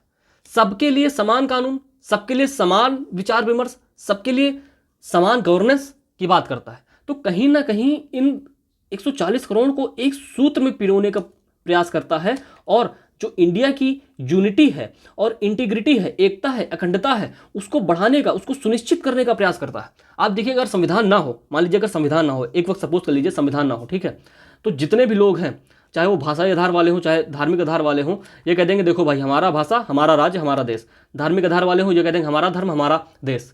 तो ये सब खत्म हो जाएगा, ये जो पूरा अस्तित्व है भारत का, ये कहीं ना कहीं इस पर प्रश्न चिन्ह लगना शुरू हो जाएगा। तो संविधान क्या करता है, संविधान एक सूत्र में पिरोने का प्रयास करता है 140 करोड़ भारतीय जनमानस को। ठीक है, तो आइए टेक्स्ट पढ़ते हैं कि भारतीय समाज विविधता से पूर्ण समाज है, जहाँ भिन्न भिन्न प्रकार के धर्म को मानने वाले, अलग अलग प्रकार की विशेषताएं बोलने वाले, लोक संस्कृति, तरह तरह की लोक संस्कृति है, इस तरह के लोग निवास करते हैं। इतने विविधतापूर्ण समाज में शासन को अगर हमें सुचारू रूप से चलाना है, स्मूथली चलाना है, और सभी की सर्वसम्मति अगर हमें इंश्योर करनी है, समन्वय इंश्योर करनी है, तो हमें संविधान का सहारा लेना पड़ेगा। और संविधान में कुछ बेसिक एक्ट ऑफ रूल्स होते हैं जिसपे समाज में सहमति हो और समन्वय स्थापित हो। अब जैसे कैसे है, मान लीजिए आप कोई क्राइम करते हैं, ठीक है, और कोई दूसरे धर्म वाला भी क्राइम करता है, तो सभी के लिए समान है, सभी के लिए समान सजा है, ठीक है। और भी कई तरह की व्यवस्थाएं हैं जो संविधान भारतीय समाज में एक रूपता को इंश्योर करता है, एक रूपता को इंश्योर करता है, क्लियर, इंटीग्रिटी को इंश्योर करता है, यूनिटी को इंश्योर करता है। तो इन सभी आधारों पे हम कह सकते हैं कि संविधान सिर्फ नियमों और विनियमों का दस्तावेज नहीं है, मतलब रूल्स और डिफिनेशंस का एक दस्तावेज नहीं है, वह सरकार की जनता के प्रति नैतिक प्रतिबद्धता सुनिश्चित करता है। नैतिक जिम्मेदारी है यहाँ सरकार की कि जनता का विकास किया जा सके, ताकि सरकार समाज की सही अभिलाषाओं को पूर्ण कर सके, ठीक है। तो इसी चीज़ से संबंधित वाईवी चंद्रचूड़ जी ने क्या कहा था कि भारतीय संविधान एक जीवंत दस्तावेज है, एक लिविंग डॉक्यूमेंट की बात करता है कि जैसे जैसे समाज गतिशील है, जैसे जैसे समाज में परिवर्तन है।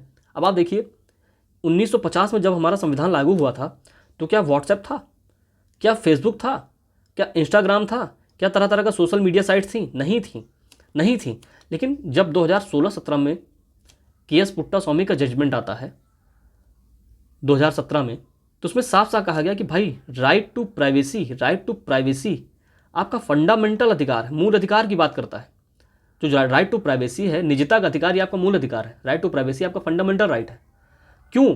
क्योंकि समाज बदल रहा है, आपका डेटा किस तरीके से कंज्यूम हो रहा है, किस तरीके से बड़ी बड़ी एमएनसीज आपके डेटा के आधार पे आपके व्यक्तित्व का पता लगाती हैं और किस तरीके से आपके विचारों को मैनिपुलेट करती हैं। तो क्यों ना हमें इस डाटा को सुरक्षित करना है, इस डाटा को प्रोटेक्ट करना है, और व्यक्ति की जो निजता है उसको हमें सेव करना है, सिक्योर करना है। ये कब हो पाएगा? जब हम इसको मूल अधिकार घोषित कर देंगे और सरकार इसके लिए प्रयास करेगी। डाटा प्रोटेक्शन बिल लाती है तो और कई तरह की चीज़ें लाती है, और सरकार खुद भी किसी व्यक्ति का डाटा उसके बिना परमिशन के चोरी नहीं कर सकती है। तो राइट टू प्राइवेसी, इसलिए देखिए किस तरह से समाज बदला, किस तरीके से सोशल मीडिया साइट आई, किस तरीके से ग्लोबलाइजेशन का एक दुनिया हमारे सामने निकल कर आती है, जिस दौर में डेटा चोरी होने की संभावना बहुत होती है। इसलिए हमारे संविधान में कह दिया गया कि राइट टू प्राइवेसी एक फंडामेंटल राइट है और इसको कोई छीन नहीं सकता है। तो आप देख रहे हैं किस तरीके से जीवंत दस्तावेज है। समाज के बदलने के साथ, समाज की गतिशीलता के साथ संविधान भी अपने आप को चेंज कर रहा है, ठीक है। तो इसलिए चंद्रचूड़ जी ने कहा कि भारतीय संविधान एक जीवंत दस्तावेज है जो बदलते समाज की सभी अभिलाषाओं को आत्मसात करता है और उन्हें पूर्ण करने हेतु प्रतिबद्ध है। और कुछ बिंदुओं के आधार पर अगर हमें संविधान की विशेषता को समझना है तो आप नोट करेंगे कि हमारा रिलेशनशिप स्टेट के प्रति किस तरह से है, वो भी हमें संविधान में देखने को मिलता है। जैसे भारतीय संविधान क्या कहता है कि भारतीय राज्य किसी की स्वतंत्रता को नहीं छीनेगा, किसी के बोलने के अधिकार को नहीं छीनेगा। खैर वो उस पर एक रिस्ट्रिक्शन है, उस पर हम लोग बात करेंगे। लेकिन राज्य ये नहीं करेगा, राज्य वो नहीं करेगा, राज्य देश के विकास के लिए, राज्य जनता के विकास के लिए ये करेगा। तो आप देख रहे हैं ये साफ साफ कॉन्स्टिट्यूशन में मेंशन किया हुआ है। तो ये क्या दिखाता है? ये दिखाता है कि स्टेट और स्टेट में रह रहे जो पीपल्स हैं, जो लोग हैं, जो सिटीजन्स हैं, उनका रिलेशन क्या है स्टेट और सिटीजन के बीच में, ठीक। अगर आप एक पॉइंट और नोट करना चाहें तो संविधान हमारे भारतीय समाज का मिरर भी है और डायरेक्टर भी है। डायरेक्टर, निर्देशित करने वाला। मिरर कैसे? एक बात बताइए, हमारे संविधान में रिजर्वेशन क्यों है? रिजर्वेशन क्यों है? क्योंकि हमारे समाज में डिस्पैरिटी है, असमानता है, सामाजिक असमानता है, आर्थिक असमानता है, राजनीतिक असमानता है। कई स्तरों पे जो समावेशी विकास है वो नहीं हो पा रहा है। तो इसके लिए हमारे संविधान में रिजर्वेशन दिया गया। तो आप अपना संविधान पढ़ के, अगर आप जब मूल अधिकार में आएंगे तो जब रिजर्वेशन पढ़ेंगे तो यार आप अंदाज़ा लगा लेंगे कि हाँ यार हमारे समाज में, हमारी सोसाइटी में कहीं ना कहीं असमानता है। तो हमारे जो समाज का एक दर्पण है वो संविधान है। अगर आपको हमारे समाज को समझना है कहीं ना कहीं, तो आप संविधान में थोड़ा सा पढ़ के हमारे समाज की झलक ले सकते हैं।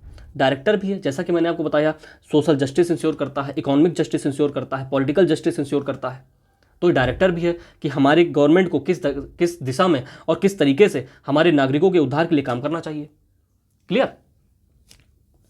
और सबसे इंपॉर्टेंट बात एक और सामने निकल कर आती है कि ये राज्य के किए गए कार्यों को वैधानिकता प्रदान करता है, वैधानिकता प्रदान करता है। अब वैधानिकता अर्थात लेजिटिमेसी, एक बार सोच के देखिए, अगर संविधान ना हो तो स्टेट आपको दंड देता है, पनिशमेंट देता है, तो आप स्टेट से नाराज हो जाएंगे, उसके प्रति विद्रोह कर देंगे। लेकिन जब आपको पता है कि यार ये बात संविधान में लिखी गई है और राज्य ये काम करेगा, अगर हम कोई भी गलत काम करेंगे तो राज्य हमें पनिशमेंट देगा, तो राज्य सही कर रहा है, अर्थात राज्य ने जो पनिशमेंट दिया हमको ये लेजिटिमेट है, ये वैधानिक है, ये किसी भी तरीके से गलत नहीं है। तो अगर संविधान नहीं होगा तो राज्य का जो भी काम है उसको वैधानिकता नहीं मिलेगी। चाहे वो देखिए, संविधान और लैंड रिफॉर्म्स की बात आती है, तो लैंड रिफॉर्म्स क्यों आया? क्योंकि हमारे डीपीएसपी में कहा गया कि भैया देखो, हमें जो धन का विकेंद्रीकरण करना है, जो धन का केंद्रीकरण है उसको खत्म करना है, तो लैंड रिफॉर्म्स की बात हुई। तो उस समय तो विरोध हुआ, लेकिन कॉन्स्टिट्यूशन के जो मूलभूत सिद्धांत थे उसमें कहा गया था कि हमें असमानता को खत्म करना है, और असमानता तभी खत्म हो सकती है जब लैंड रिफॉर्म इंश्योर किया जा सके। तो उसने लेजिटिमेसी प्रदान कर दी, ये राज्य कुछ गलत नहीं कर रहा है, राज्य तुम्हारे साथ कुछ भी गलत नहीं कर रहा है, वो हमारी जनता के उद्धार के लिए, जनता के विकास के लिए काम कर रहा है। क्लियर। तो इन सब आधारों पे हम संविधान के सिग्निफिकेंस को समझ सकते हैं। और एक बात और बताऊं आपको, ये जितने भी पॉइंट्स हैं आप अधिकतर आंसर में यूज कर सकते हैं जेनरिक पॉइंट्स की तरह। अगर आपको पॉइंट्स नहीं आ रहे हैं तो जैसे मान लीजिए जुडिशरी है, जुडिशरी पे कोई क्वेश्चन आ रहा है, आपको पॉइंट्स नहीं आ रहा है, तो आप कह सकते हैं कॉन्स्टिट्यूशन वैल्यू को इंश्योर करने के लिए, कॉन्स्टिट्यूशन वैल्यू को इंश्योर करने के लिए। जैसे 2023 में क्वेश्चन आया कि भारतीय न्याय व्यवस्था की स्वतंत्रता हमारे लोकतंत्र का एक प्रमुख शर्त है, तो आप इसमें रूल ऑफ लॉ इंश्योर करना है तो कॉन्स्टिट्यूशन मोरालिटी की बात कर सकते हैं। यहाँ हम लोगों ने इतना डिस्कशन किया कि कॉन्स्टिट्यूशन वैल्यूज़ को इंश्योर करना है, कॉन्स्टिट्यूशन की जो वैल्यूज़ हैं उसको बढ़ाना है, तो जुडिशरी कॉन्स्टिट्यूशन की वैल्यूज़ को किस तरह से बढ़ाती है आप ये इंश्योर कर सकते हैं। और भी कहीं से ट्रिब्यूनल्स में कोई क्वेश्चन आए तो वहाँ पे किस तरीके से स्पीडी जस्टिस की बात होती है, तो वहाँ पे आप लगा सकते हैं कि हमारे संविधान में भी न्याय सभी तक पहुँच सके और जल्द से जल्द पहुँच सके उसकी वकालत की गई है। तो आप इस तरीके से पॉइंट बना के लिख सकते हैं। ठीक है, अब हमने संविधान समझा, अब हम समझते हैं संविधानवाद क्या होता है। कॉन्स्टिट्यूशनलिज्म, इसका मतलब क्या होता है? देखिए, इसका सीधा सा मतलब ये होता है कि हमें जो सरकार है उसको सीमित कैसे करना है, उसको सीमित कैसे करना है। ठीक है, तो सरकार को हमें सीमित कैसे करना है। अगर सरकार सीमित नहीं होगी तो मैंने अभी आपको बताया, जो जनता की लिबर्टी है, जो इक्वालिटी है हमारे जनता के बीच में और शासन सत्ता के बीच में, वो ख़त्म हो जाएगी, और जनता को बोलने का अधिकार नहीं होगा, अपने विचारों को सामने रखने का अधिकार नहीं होगा, और बहुत सी ऐसी गलत चीज़ें हो जाएंगी जो हम नहीं चाहते। तो संविधानवाद ऐसे टूल्स का संश्लेषण है, ऐसे कुछ व्यवस्था इसमें दी गई है, ऐसे कुछ सिद्धांतों का संश्लेषण है कि जिससे हमारे समाज में लिमिटेड गवर्नमेंट इंश्योर हो सके। अब देखते हैं ऐसे कौन कौन सी बात की गई है कि जिससे लिमिटेड गवर्नमेंट इंश्योर होती है। सबसे पहला पॉइंट, संविधान की सर्वोच्चता। अगर किसी देश में संविधान सर्वोच्च नहीं है तो वहाँ पे संविधानवाद नहीं आ सकता है, और संविधानवाद नहीं आएगा तो सीमित शासन नहीं आएगा। देखिए, संविधान किसी भी देश में हो सकता है।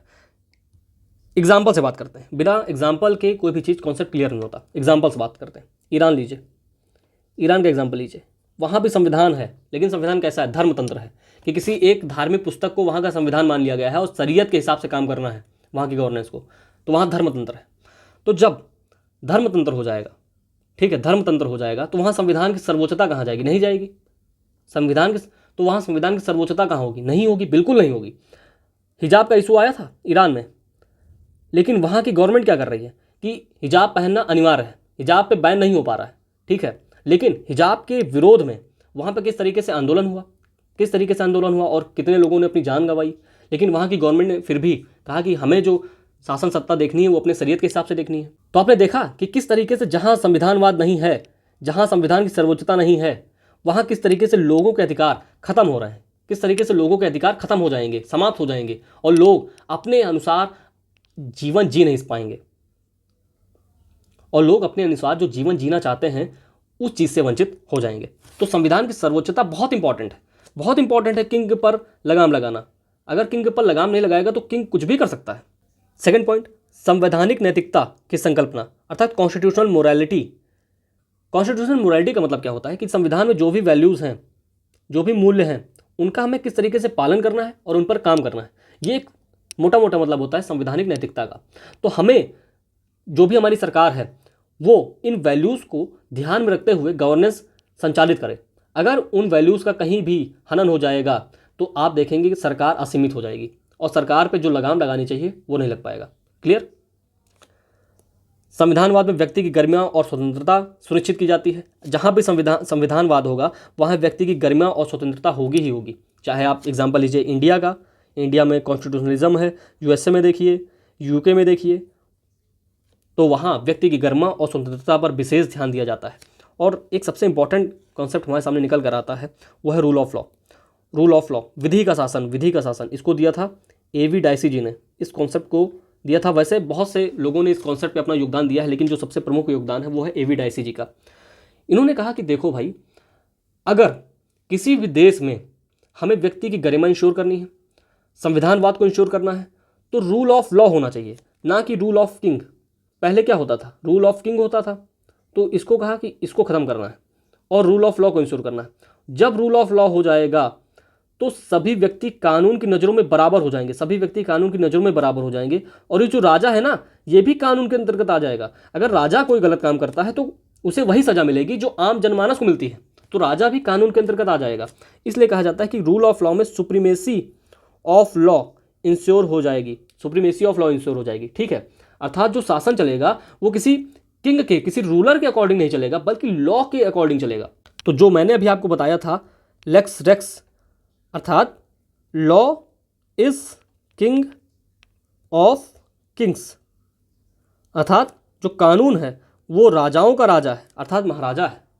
इसलिए रूल ऑफ लॉ की बात की जाती है कि अगर रूल ऑफ लॉ हो जाएगा तो जो शासन में आर्बिट्रेरीनेस है, मनमाना ढंग से जो शासन होता है, वो खत्म हो जाएगा। रूल ऑफ लॉ में एक बात और आती है, इसी का एक सब पॉइंट है कि इक्वालिटी बिफोर लॉ। जैसा कि मैंने अभी आपको बताया कि कानून की नज़रों में सभी बराबर हैं, कानून की नज़रों में सभी बराबर हैं, इक्वालिटी बिफोर लॉ। ठीक है, और ये कॉन्सेप्ट आप जानते हैं ब्रिटिश कॉन्स्टिट्यूशन से लिया गया है।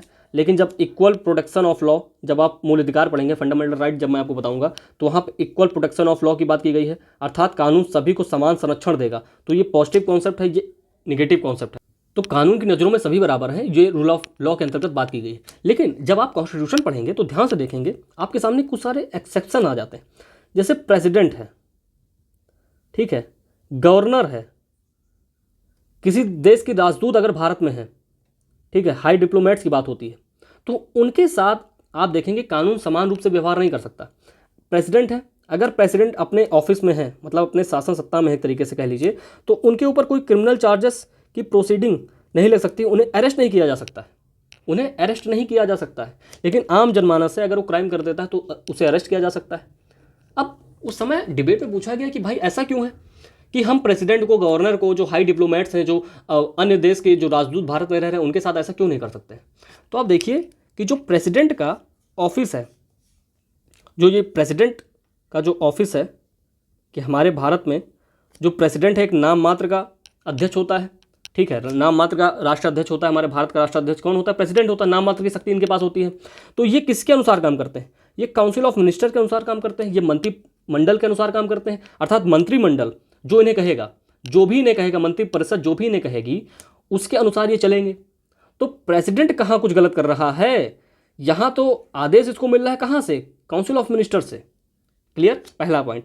दूसरा पॉइंट ये है कि जो प्रेसिडेंट का जो ऑफिस है वो कहाँ से लिया गया है? वो ब्रिटेन से लिया गया है, ब्रिटेन से लिया गया है।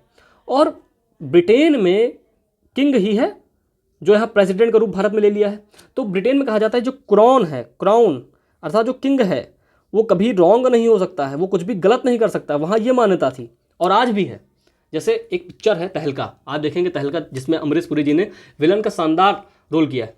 तो उसमें उन्होंने बोला, उनका नाम डोंग होता है, तो बोलता है डोंग कभी रॉन्ग नहीं हो सकता है, वैसे किंग कभी रॉन्ग नहीं हो सकता है। ब्रिटेन में ये मान्यता थी और इसी चीज़ को हमने उठा लिया यहाँ से प्रेसिडेंट में। तो प्रेसिडेंट कभी रॉन्ग नहीं हो सकता है। तो जब प्रेसिडेंट रॉन्ग नहीं हो सकता है तो कैसे वो क्रिमिनल चार्जेस में भागीदारी ले सकता है? नहीं ले सकता है, पार्टिसिपेशन उसका नहीं हो सकता है। तो हम उसके प्रति क्यों प्रोसीडिंग स्टार्ट करें? नहीं स्टार्ट कर सकते हैं। तीसरी बात ये कही गई कि देखो भाई, ये जो इन पदों पे जो बैठने वाले लोग रहेंगे ना, वो बहुत ही डिग्निटी वाले पर्सन होंगे, बहुत ही सम्माननीय लोग होंगे और बहुत ही विचारों से खुले लोग होंगे। तो ये ऐसा काम कर ही नहीं सकते हैं। इनको ये पद तभी मिलेगा जब इनका जो चरित्र है, जब चरित्र है कोई भी दाग ना हो, इनको ये पद तभी मिलेगा। तो ये बात होती है इक्वलिटी बिफोर लॉ के एक्सेप्शन की। क्लियर। आर्टिकल 361 पढ़ेंगे आप, आर्टिकल 361 पढ़ेंगे तो यहाँ आपको ये चीज़ देखने को मिलेगी कि किस तरीके से प्रेसिडेंट, गवर्नर और इन लोगों को उनके डिसीजन के प्रति इम्यूनिटी दी गई है। ठीक है। उसके बाद आप देखेंगे पार्लियामेंट्री प्रिविलेज, आर्टिकल 105, आर्टिकल 194, ये सब हम लोग को बहुत डिटेल में पढ़ना है। तो किस तरीके से जो पार्लियामेंट के जो सदस्य हैं वो कुछ भी बोलें, कुछ भी बोल दें, उस पर उनको कोई रोक नहीं है, उस पर उनको कोई रोक नहीं है। क्लियर। तो देख रहे हैं कि अगर हम कुछ भी बोल देते हैं, देश के बुराई में काम करते हैं या कुछ भी गलत बोल देते हैं, तो हमारे ऊपर कानून लग जाता है, हमारे ऊपर हेट स्पीच का कानून लग जाता है और भी कई तरीके के सेडिशन के चार्जेस लग जाते हैं। लेकिन जब आप देखेंगे कि पार्लियामेंट्री प्रिविलेज जो मिली हुई है, जो सदस्यों को, सांसदों को जो मिली हुई है, अगर वो कुछ भी बोलते हैं तो उन पर कोई भी चार्जेस नहीं लगता है। तो ये भी एक इक्वालिटी बिफोर लॉ का एक एक्सेप्शन है। पांचवा और मोस्ट इंपॉर्टेंट पॉइंट है शक्ति का पृथक्करण। शक्ति का पृथक्करण, इतिहास में जाइए फिर से। इतिहास जब तक आप नहीं समझेंगे तब तक आप अपने आधुनिक समय को नहीं बदल सकते। ये एक बहुत बड़ी कहावत है और सही कहावत है कि इतिहास में जो हुआ है अगर हम उससे सीख नहीं लेते हैं तो हमने अपने आधुनिक समय को अच्छा नहीं कर सकते। इतिहास में क्या था कि पावर किसी एक व्यक्ति के हाथ में सेंट्रलाइज थी, केंद्रीकृत थी। वो खुद ही कानून बनाता था, खुद ही उसको लागू करता था, खुद ही उसका न्याय करता था। ठीक है। तो ये जो प्रिंसिपल ऑफ नेचुरल जस्टिस है, प्राकृतिक न्याय का सिद्धांत है, उसका हनन नहीं हुआ कि जैसे तुमने कोई क्राइम किया है तुम खुद ही उसके जज बन जाओगे, तो तुम अपने आप को कभी फैसला अपने विरुद्ध दोगे, नहीं दोगे, तो एक कॉन्फ्लिक्ट ऑफ इंटरेस्ट नहीं आ जाएगा। तो प्रिंसिपल ऑफ नेचुरल जस्टिस यही कहता है कि देखो अगर तुमने कोई क्राइम किया है तो उस मामले में तुम खुद जज नहीं होगे, कोई दूसरा जज होगा और वो सही तथ्यों का आकलन करेगा और उस हिसाब से फैसला देगा। क्लियर। तो संविधानवाद जहां होगा, जहां भी संविधानवाद होगा वहां शक्ति का पृथक्करण होगा। और शक्ति का पृथक्करण कैसे होगा कि वहां विधायिका होगी, विधि निर्माण करेगी, मतलब लॉ मेकिंग करेगी, कार्यपालिका होगी, उस विधि को लागू करेगी और नीति निर्माण करेगी, पॉलिसी मेकिंग करेगी, न्यायपालिका होगी जो संविधान का संरक्षक, संविधान की व्याख्या करेगी, एक्सप्लेन करेगी संविधान में जो लिखे तथ्य हैं, जो फैक्ट्स हैं, जो आर्टिकल्स हैं, और किस तरीके से प्रोटेक्ट करेगी जो संविधान के बेसिक मूल्स हैं, जो संविधान के बेसिक मूल्य हैं, वैल्यूज़ हैं, बेसिक स्ट्रक्चर है, किस तरीके से उनको प्रोटेक्ट करेगी। ठीक है। अब मान लीजिए अगर ये ना होता तो किंग के मन में आ जाता कि एक ऐसा कानून बना दो कि जो यूपीएससी पास नहीं करेगा वो शादी नहीं कर सकते, वो जो यूपीएससी पास नहीं करेगा वो शादी नहीं कर सकते। ये कैसा लॉ हुआ? तो जुडिशरी तुरंत हरकत में आएगी और इसको खत्म करेगी। क्लियर।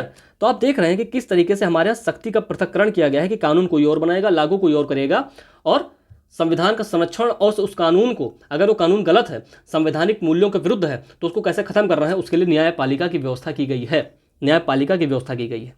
लेकिन बात आती है जब शक्ति के पृथक्करण की, मतलब सेपरेशन ऑफ पावर, ये आपके सिलेबस में भी स्पेशली मेंशन है। अगर आप मेंस का सिलेबस देखेंगे, चाहे वो पीसीएस हो चाहे यूपीएससी हो, तो उसमें separation of power specially mention किया गया है। ठीक है। तो उसमें साफ साफ लिखा हुआ है कि सेपरेशन ऑफ पावर पे आपको अच्छी तैयारी करनी है और हम लोग सेपरेशन ऑफ पावर पे अच्छी तैयारी करेंगे। लेकिन एक तरीके से बिल्कुल रिजिड फॉलो हो पाता है क्या separation of power? Separation of power बिल्कुल रिजिड, बिल्कुल जटिल तौर पे, बिल्कुल लिखित तौर पे क्या फॉलो हो पाता है? नहीं हो पाता है। इंडिया में तो बिल्कुल भी नहीं हो पाता है, ब्रिटेन में बिल्कुल भी नहीं हो पाता है, अमेरिका में भी नहीं हो पाता है, अमेरिका में पूरी तरीके से फॉलो नहीं हो पाता है। तो इसको कहा जाता है कि यार देखो, सेपरेशन ऑफ पावर का मतलब क्या है कि फंक्शनल सेपरेशन, मतलब आपके कार्य अलग अलग होंगे। ठीक है। फंक्शनल सेपरेशन ऑफ पावर की बात करता है। अब देखिए भारत में क्यों नहीं हो पाता, जरा गौर करिएगा, फरमाइएगा, गौर फरमाइएगा कि जो भारत में कार्यपालिका है, कार्यपालिका कौन होती है? काउंसिल ऑफ मिनिस्टर हो गया। ठीक है। जिसे हम लोग कहते हैं मंत्रिमंडल या कैबिनेट कह लीजिए, कैबिनेट कह लीजिए। तो ये कहाँ से निकल कर आता है? ये लेजिस्लेचर ही से तो निकल के आते हैं। भाई आपको मंत्री बनना है, मंत्री बनना है तो मंत्री बनने की पहली शर्त यह है कि आपको संसद का सदस्य होना है, संसद का सदस्य होना है। ठीक है। आप जैसे मंत्री बन गए, अब आपको 6 महीने का टाइम दिया जाएगा कि आप संसद का सदस्य बनिए, तभी आप मंत्री के पद पर आसीन रह पाएंगे, नहीं तो आपको हटा दिया जाएगा। तो आप देख रहे हैं ना कि यहाँ जो एग्जीक्यूटिव है, यहाँ जो कार्यपालिका है, भारत की कार्यपालिका की बात कर रहा हूँ, ये कहाँ से निकल कर आ रही है? ये विधायिका से ही तो निकल कर आ रही है। तो कैसे हम strict separation of power ensure कर सकते हैं? नहीं इंश्योर कर सकते। क्लियर। अब जैसे न्यायपालिका है, न्यायपालिका क्या करती है, कभी कभी कुछ कानून बना देती है कि भैया हाईवे के पास दारू नहीं बेचना है, हाईवे के पास दारू नहीं बेचना है। तो न्यायपालिका भी कभी कभी विधायिका का कार्य कर देती है कि कानून बनाना इसका काम है, लेकिन न्यायपालिका भी इंश्योर कर देती है भाई यार देखो, जैसे कुछ जटिल समस्या हमारे सामने आ गई और उस पर कानून बना नहीं हुआ है, आक्रोश है पूरे देश में और हमें तुरंत वो कानून चाहिए ताकि हम उसको इफेक्टिवली इंश्योर कर सकें और जो समाज में जो अराजकता है उसको खत्म कर सकें। अब जैसे विशाखा गाइडलाइन है, विशाखा गाइडलाइन हम लोग पढ़ेंगे इसको 1999 में सुप्रीम कोर्ट ने दिया इसको। ये क्यों दिया कि जो वर्ग प्लेस पे जो महिलाओं का हरासमेंट होता है उसको खत्म किया जा सके। ये काम किसका था? ये विधायिका का था, लेकिन उस समय कानून नहीं था, वैक्यूम था, निर्वात था। तो उसमें न्यायपालिका ने इंश्योर करने की कोशिश की कि हमें एक ऐसे गाइडलाइन देना है जो वर्क प्लेस पे हमारे नारियों की, हमारे बहनों की सुरक्षा की जा सके। उसके बाद 12-13 साल बाद पोस एक्ट आता है और उसके बाद जो वर्क प्लेस पे जो सेक्सुअल हरासमेंट होता है उस पर कानून बनता है।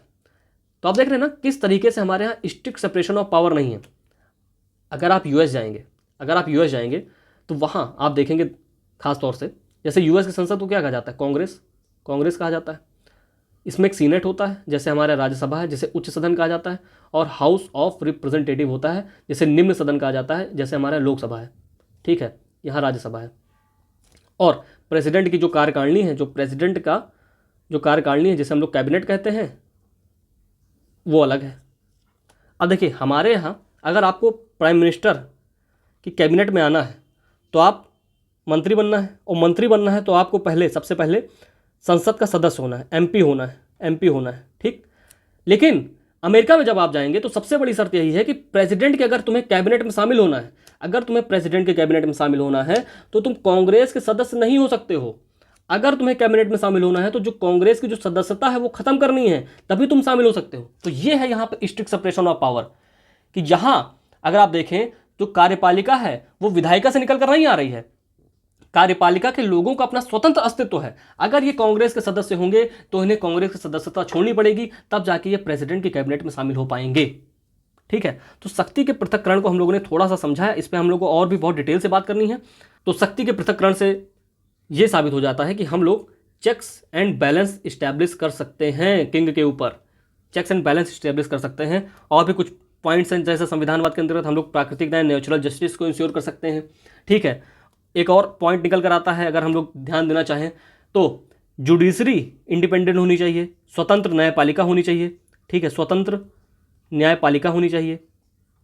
और जो प्रेस है, मीडिया है, वो भी बंधनों से मुक्त होनी चाहिए। ठीक है, और अगर आपको देखना है तो जो न्यायपालिका है वो स्वतंत्र होनी चाहिए। और इस पर यूपीएससी ने क्वेश्चन भी पूछा है 2023 में। अगर न्यायपालिका स्वतंत्र नहीं होगी, और संविधान ने हमारी न्यायपालिका को स्वतंत्रता प्रदान करने के लिए ऐसे बहुत से प्रावधान किए हैं। जब हम लोग जुडिशरी चैप्टर में आएंगे तो हम लोग बहुत डिटेल में पढ़ेंगे। अगर न्यायपालिका स्वतंत्र नहीं होगी तो वो कैसे लगाम लगा पाएगी, वो कैसे किंग द्वारा बनाए हुए कानून को, मतलब लेजिस्लेचर द्वारा बनाए हुए कानून को कैसे खत्म कर पाएगी अगर वो गलत है तो। क्लियर? अगर मीडिया हमारे यहाँ फ्री नहीं होगी तो जो भी सरकार गलत काम कर रही है वो हमारे सामने कैसे आ पाएगा? नहीं आ पाएगा, वो छिपा रहेगा। क्लियर? तो जो गवर्नेंस में जो खामियां हैं, अगर वो मीडिया फ्री नहीं है तो हमारे सामने वो कैसे आ पाएगा? और हमारे सामने जब इन्फॉर्मेशन नहीं आ पाएगा तो हम कैसे अपना फैसला ले पाएंगे, सही फैसला ले पाएंगे कि हमें सरकार को में किसको चुनना है, किसको हटाना है। और अगर जो इलेक्शन है अगर वो फ्री नहीं होगा एंड फेयर नहीं होगा, आप चीन में जाइए, चीन में सी जिनपिंग ने क्या किया है कि हम जब तक मरेंगे नहीं तब तक यहाँ के प्रेसिडेंट हैं, वहाँ के प्रेसिडेंट हैं। तो वहाँ क्या हो गया? वहाँ संविधानवाद है? नहीं। वहाँ डेमोक्रेसी है? नहीं। रसिया में क्या है? पुतिन ने कहा कि जब तक मैं हूं तब तक शासन करूंगा चाहे जो हो जाए। तो वहां क्या है? संविधानवाद है? नहीं। क्यों? क्योंकि वहां पे जो इलेक्शन है वो रेगुलर नहीं हो रहा है। रेगुलर इलेक्शन का फायदा ये होता है कि कोई भी गवर्नमेंट जो है वो टेम्परेरी है। ठीक है, कोई भी गवर्नमेंट टेम्परेरी है तो गवर्नमेंट को इस बात का डर सताता है, यार अगर हम गलत किए, अगर हमने अपना जो शासन है वो निरंकुश किया और जनता पे अत्याचार किया तो जनता हमको बेदखल कर देगी शासन सत्ता से। इसलिए जो रेगुलर और फ्री और फेयर इलेक्शन हमारी डेमोक्रेसी की एक नींव है। ठीक है, फ्री एंड फेयर इलेक्शन और रेगुलर इलेक्शन हमारी डेमोक्रेसी की नींव है। गवर्नमेंट को इस बात का हमेशा डर रहता है अगर हमने गलत करेंगे तो हम शासन सत्ता से बेदखल कर दिए जाएंगे। इसलिए हमें जनता के अच्छाई के लिए, जनता की भलाई के लिए लगातार काम करना पड़ेगा। तो उसके बाद कहा गया कि चलो भाई, कॉन्स्टिट्यूशन में लिख दिया गया, ये सारी चीज़ें लिख दी गई, लेकिन व्यवहारिक तौर पर हमें दिखना चाहिए ना कि यार इस चीज़ को फॉलो हो रहा है। अगर ये सिर्फ लिखी लिखाई बात रह गई तब तो समाज में कोई सकारात्मक परिवर्तन हो नहीं पाएगा, तब तो गवर्नेंस में जो लगान लगनी चाहिए वो लग नहीं पाएगी। तो हमें व्यवहारिक तौर पे भी दिखना चाहिए कि ऐसा हो रहा है। तो इसके लिए जब एवी डाइसी जी से पूछा गया या और लोगों से पूछा गया तो उन्होंने 4 बातों की बात की कि अगर आपके यहाँ जुडिशियल सिस्टम अच्छा है,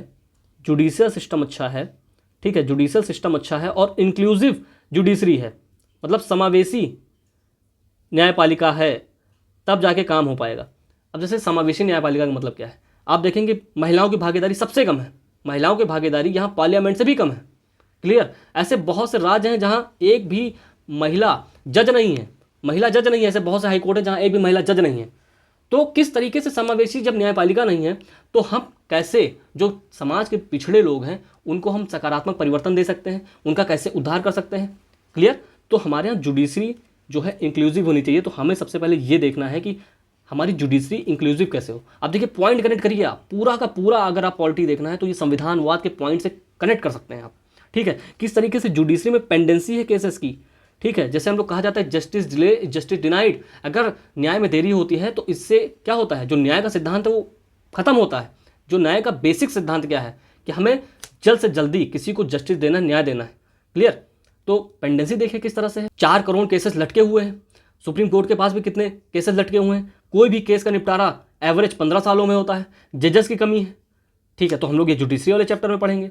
उसके बाद अगर आपको देखना है कि अगर हमें संविधानवाद इंश्योर करना है तो आपको पॉलिटिकल कल्चर कैसा है, पॉलिटिकल कल्चर कैसा है, तो राजनीतिक संस्कृति कैसी है उस देश की, उस समाज की।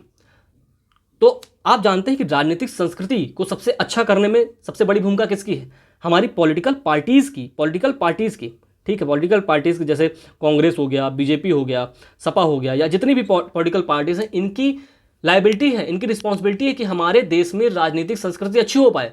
लेकिन आप खुद देखिए इन पॉलिटिकल पार्टीज़ में आप जाएंगे तो इनके भीतर डेमोक्रेसी नहीं है, इनके भीतर ही डेमोक्रेसी नहीं है। तो कैसे ये डेमोक्रेसी इंश्योर कर पाएंगे, कैसे ये डेमोक्रेसी इंश्योर कर पाएंगे।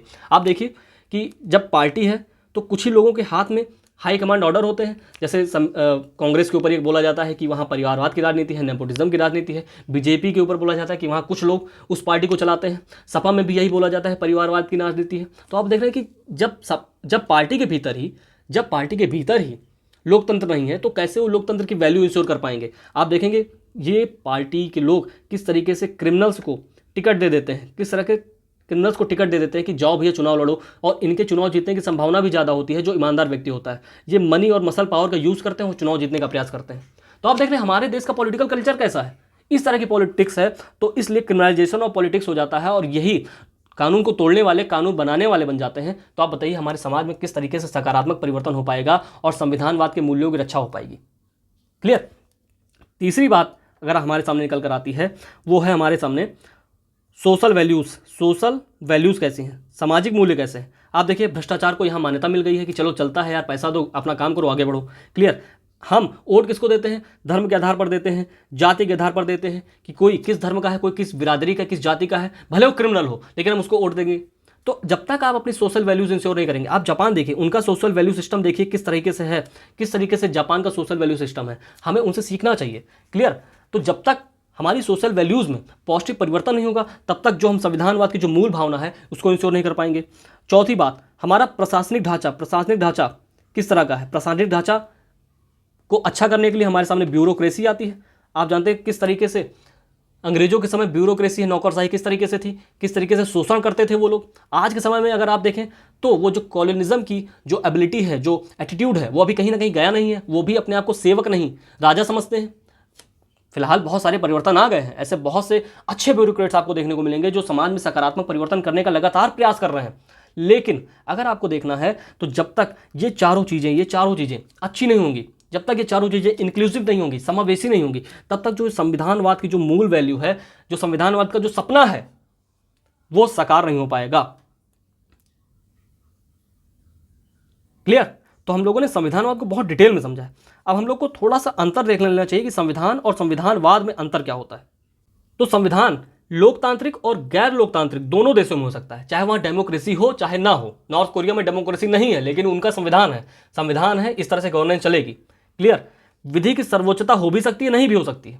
मैंने आपको क्या बताया, फिर से नॉर्थ कोरिया का एग्जाम्पल लीजिए, वहां लॉ सुप्रीम है, हो भी सकता है। जैसे भारत में लॉ सुप्रीम है, लॉ के अंडर में सब आएंगे, लेकिन लॉ सुप्रीम नहीं भी हो सकता है। जैसे ईरान ले लीजिए, नॉर्थ कोरिया ले लीजिए कि वहाँ किंग सुप्रीम है। क्लियर। व्यक्ति की गरिमा और स्वतंत्रता हो भी सकती है और नहीं भी हो सकती, जैसे हिजाब इशू इन ईरान। क्लियर। शासन असीमित भी हो सकता है कॉन्स्टिट्यूशन के रहते। लेकिन जहाँ संविधानवाद आ जाएगा तो वो सिर्फ और सिर्फ लोकतांत्रिक देशों में होगा, चाहे वो यूएसए हो, चाहे वो इंडिया हो, चाहे यूके हो। तो संविधानवाद सिर्फ और सिर्फ लोकतांत्रिक देशों में होगा। विधि की सर्वोच्चता अवश्य होगी, लॉ सुप्रीम होगा। ठीक है, लॉ सुप्रीम होगा। अगर जहाँ पे संविधानवाद होगा वहाँ किंग लॉ के भीतर में आएगा, लॉ के अंतर्गत आएगा। सीमित शासन होगा, लिमिटेड गवर्नमेंट होगी और यूपीएससी ने बार बार पूछा है, तो इस पर ध्यान से हम लोगों को फोकस देके चलना है।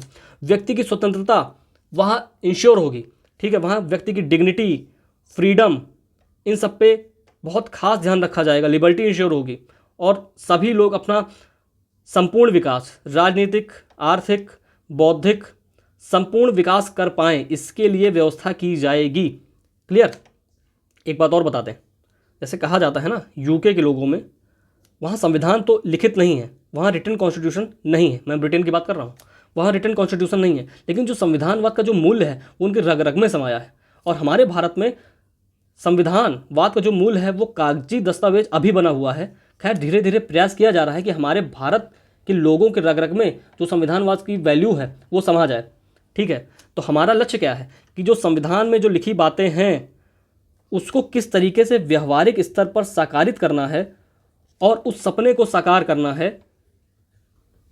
तो हमें वहाँ तक पहुँचना है कि ये सपना साकार हो सके। क्लियर। तो हम लोगों ने राज्य समझा, हम लोगों ने पॉलिटी समझा, हम लोगों ने कॉन्स्टिट्यूशन फंड समझा, उसका महत्व समझा, संविधानवाद क्या है उसका महत्व समझा, उसमें कौन कौन से टूल्स होते हैं उसको समझा, और संविधान और संविधानवाद में बेसिक अंतर क्या होता है उसको समझा। तो आज के लिए बस इतना ही। हृदय की गहराइयों से बहुत बहुत धन्यवाद। जय हिंद।